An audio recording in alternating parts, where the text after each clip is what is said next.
আসসালামু আলাইকুম গাইস। বর্তমানে অনলাইন কবিরাজ বাড়িছে, বুঝছেন?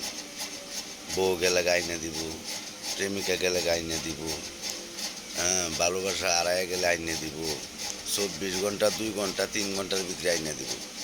আর এই সিটারের বাচ্চারা খালি টাকা নেয়, নেয়া হাইরে এইসব রুগীরারে ধ্বংস করে দেয়। ওই দেখেন কতটি মাথার টুপি আছে, হুজুর সাজেছে, এরা যে কত হুজুরে কি সাজে দেখেন। হ্যাঁ, বিরাট কবিরাজ নাম করা, 24 ঘন্টা 2 ঘন্টা 12 ঘন্টার ভিতরে আইনে দিব। কিন্তু আমি এক ভুক্তভোগী, যে টাকা ওই কবিরাজ নামদারিরা নিছে, অনলাইনকে বিশ্বাস করবেন না। অনলাইন শুধু জুয়া খেলা, ব্যবসা। অনলাইন কবিরাজ হলো ব্যবসা। 24 ঘন্টা 1.5 ঘন্টা 2 ঘন্টার ভিতরে নিব, টাকা নিব গা, এরপরে আপনার লোক আর যোগাযোগ থাকবে না, আর কামও হইতো না। তাহলে অনলাইন বিশ্বাস করবেন।